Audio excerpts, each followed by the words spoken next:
हाय, आज मी चालले होते आधीसाठी कपडे घ्यायला. Hi guys, good morning. सकाळ झाली, मी उठली आणि उठल्यानंतर बघितलं तर आज माझ्या मामाची मुलगी आली होती आणि माझ्या मामाची मुलगी आणि ही माझी मामी आहे. सकाळी पुण्यावरून मामी आली होती आणि माझी मामी भाजी बनवत होती आणि माझी आई अधूला जेवण बनवत होती आणि मी पण कुरकुरे खात होते. गाईज बसले होते, कॉलेजला पण जायचं होतं. आणि त्यानंतर छोटी आई आली होती आणि माझी मामी पाया पडत होती. पाया पडून झाल्यानंतर ते बोट मोडल्यानंतर माझ्या आईची छोटी आईची एक पण बोट मोडलेली आहे. म्हणजे माझी छोटी आई माझ्या आईला लाड नाही करत असं बोलतात आमच्यामध्ये. आणि त्यानंतर माधू बोली, दीदी माझा मेकअप कर, म्हणून मी तिचा मेकअप करत होते. मेकअप करून झाल्यानंतर आम्ही गप्पा मारत बसलो होतो. आणि त्यानंतर माझ्या सीनचं प्रॉब्लेम झालं होतं म्हणून ते बघायला गेले होते. त्यानंतर आम्ही कॉलेजमध्ये पण गेलो. कॉलेजमध्ये येऊन प्रयत्न केलं, कॉलेजमध्ये पण नाही झाल्यावर मी गार्डनमध्ये बसले. त्यानंतर मी घरी गेले आणि घरी गेल्यानंतर आम्ही चाललो होतो, मामी आणि मी बाहेर.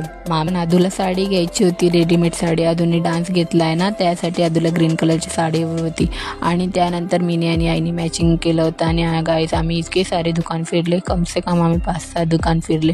पण अधूला काय कुठे साडी फिट होत होती, कुठे लूज होत होती, कुठे कलर भेटत नव्हता. म्हणून खूप प्रयत्न केल्यानंतर फायनली आम्हाला साडी भेटली आणि आम्ही आणि ते नंतर एका दुकानात आल्यानंतर हे बाबू माझ्याकडे बघत होतं. त्यानंतर फायनली आम्हाला अधूला साडी भेटली आणि आम्ही अधूला साडी घेतली. त्यानंतर आम्ही केक पण घेऊन आलो होतो आणि आम्ही केक खातो. केक तुम्हाला ब्लॉग कसा वाटला कमेंटमध्ये नक्की सांगा, लाईक आणि फॉलो करा.